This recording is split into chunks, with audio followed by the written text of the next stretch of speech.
Hi, soon-to-be Civil Service Exam Passer. Kumusta ka na? Alam kong busy-busy ka sa pag-review dahil malapit na naman ang Civil Service Exam.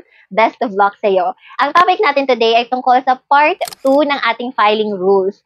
Nearly 4 years ago kasi, nag-upload ako ng video tungkol sa filing rules, pero ang topic was that time ay tungkol lang sa pag-file ng name. I-share ko sa inyo kung paano ito gawin, ba yung mga rules, at syempre magbibigay din ako ng example para mas maintindihan natin. At syempre ng practice test para ikaw mismo na nanonood ng video na to ay makapag-practice on your own na rin. So, kung ikaw ay magti-take ng sub-professional level this coming exam, make sure to watch this video until the end. Let's begin.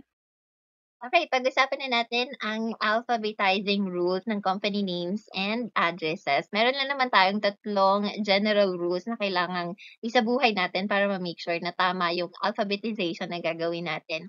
Crucial ito sa mga magti-take ng sub-professional level, their clerical ability, so make sure to watch out kasi 35% ng overall score natin ay clerical ability, so dapat ma-master natin ang topic na to. So, general rule number 1 ay tanggalin ang mga spaces, symbols, or special characters or punctuation marks and articles. Dapat alam natin kung ano ba yung mga symbols na yun, ano ba yung mga special characters, articles, and punctuation marks na kailangan nating i-drop or tanggalin. Magbibigay ako sa inyo ng mga examples. A few examples lang naman to siya, pero you can also do your own research ng mga additional symbols and punctuation marks. So we have apostrophe, period, comma, hyphen, number sign, symbol ng at, dollar sign, at asterisk, pati na rin yung parenthesis. Pinakita ko na rin sa inyo yung mga symbol para hindi tayo ma-confuse. Okay? So you can take note of that as well. Next, pwede na nating tanggalin or kailangan nating tanggalin ang mga articles. Ang articles, tatlo lamang yung articles sa English language. Ito yung a, an, and the.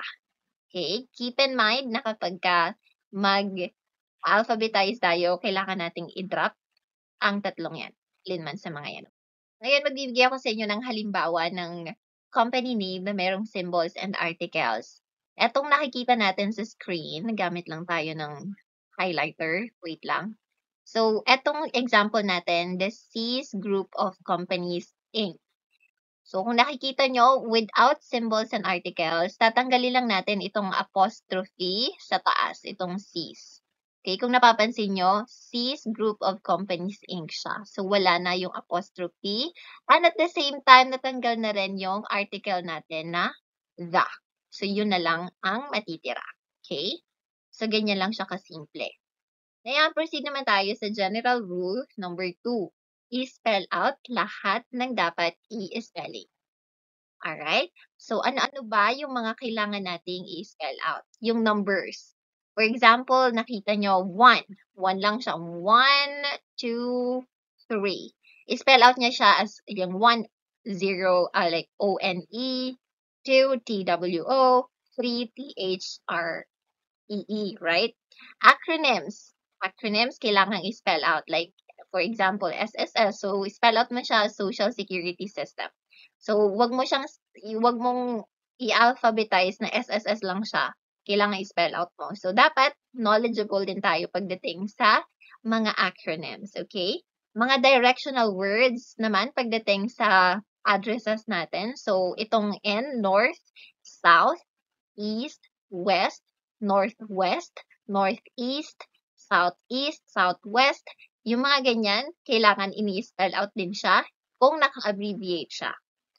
And, syempre, yung company structure abbreviations, dapat familiar tayo sa mga yan. Like, yung Inc. is for incorporated, yung Corp is for corporation, and etc. So, dapat knowledgeable din tayo pagdating dyan. Number 5 is abbreviation for street types like BLVD, that's for boulevard. Tapos, ST is for street. Okay?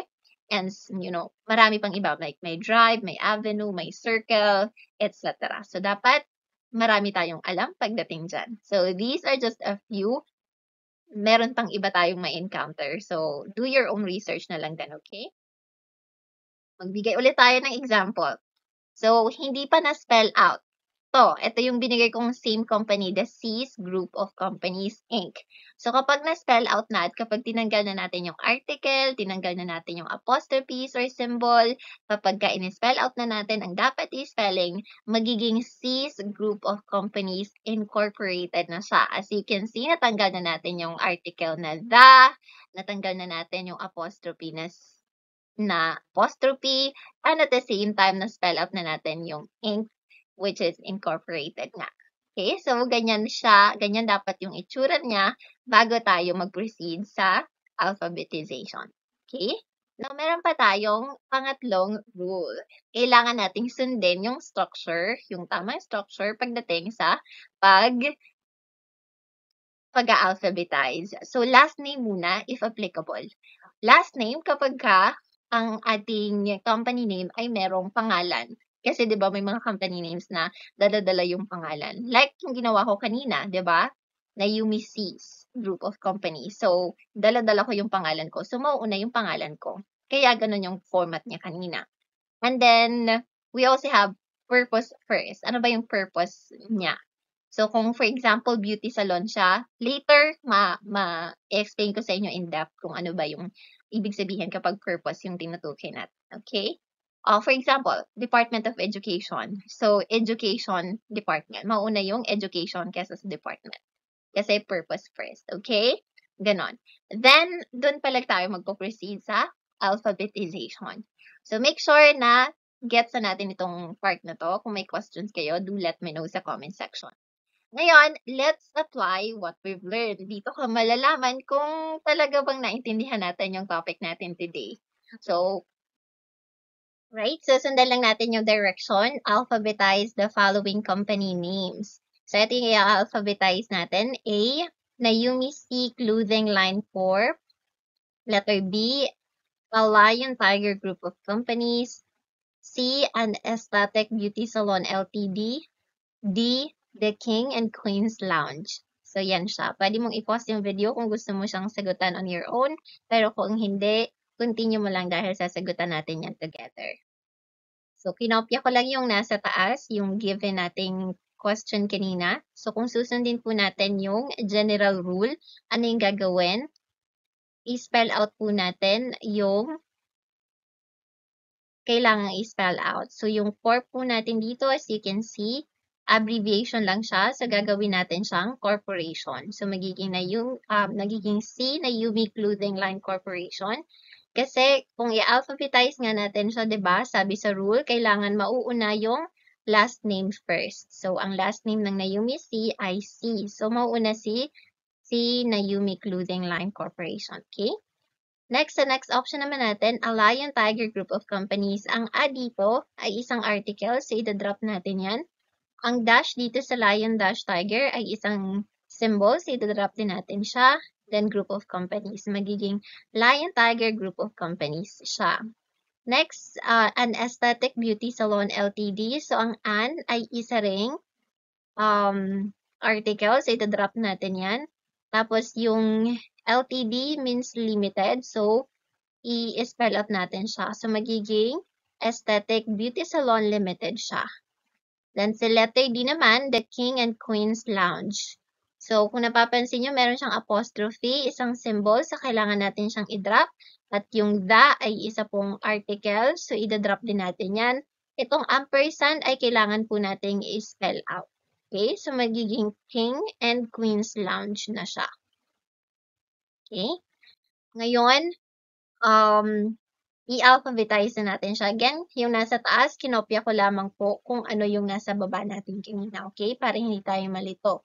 So, kung i-alphabetize natin siya, dahil nasunod na natin yung 3 general rules, ang mauuna syempre ay yung A to Z, di ba? Yung A, hanapin natin. Syempre, yung Aesthetic Beauty Salon Limited. So, letter C ang mauuna kasi letter A. So, nangunguna siya sa alphabet, therefore, siya yung number 1 sa choice. Ano yung susunod?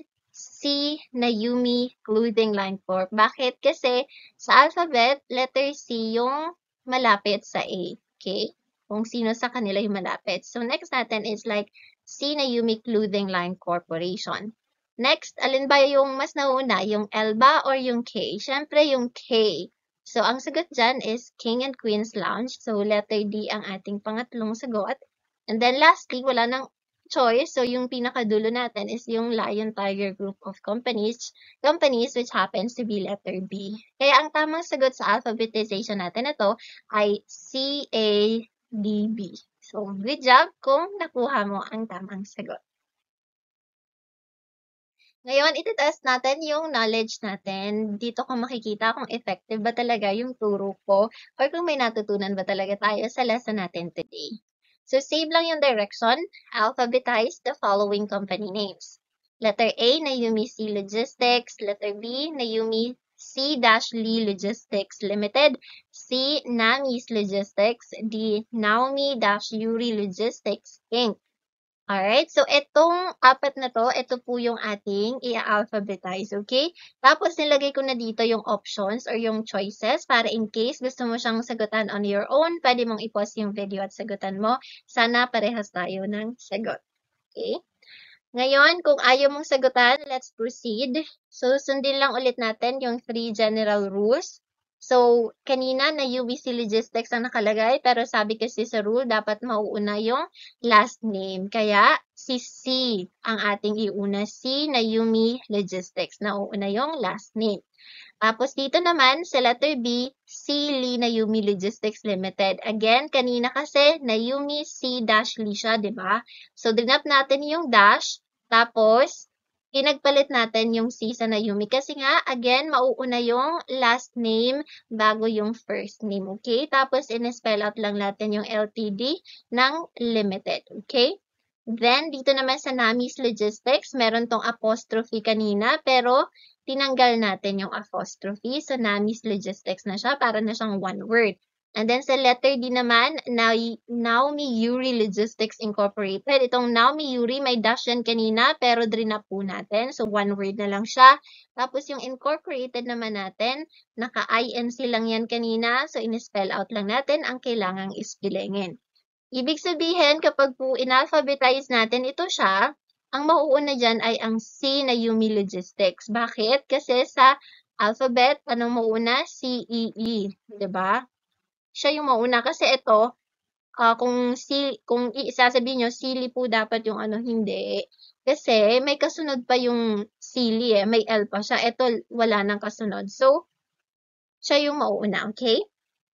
Next, letter B naman. Alam na natin, yung kamukha, C-Lee Naomi Logistics Limited. And then letter C, Namis Logistics. Bakit? Kasi, ang NA parehas. Yung unang letter natin, parehas N. So, mag-move tayo sa pangalawang letter. So, sa A. So, parehas A na naman sila. So, magkakatalo sila sa pangatlong letra. So, syempre, sa alphabet, alin ang nauuna? Yung M ba o yung O? Syempre, ang nauuna po sa alphabet ay ang letter M. Therefore, Namis Logistics yung letter C at ang dulo natin, letter D, is yung Naomi-Yuri Logistics Incorporated. So, kung i-alphabetize natin itong mga company names, ang mauuna ay yung letter A, next letter B, letter C, and then D. So, ang tamang sagot po sa question natin today ay letter D, A, B, C, D. So, good job kung nakuha mo yung tamang sagot. So, thank you so much for watching. Sana po may natutunan kayo. Kung meron kayong mga questions, clarifications, hesitations, and video suggestions, comment nyo lang po sa baba.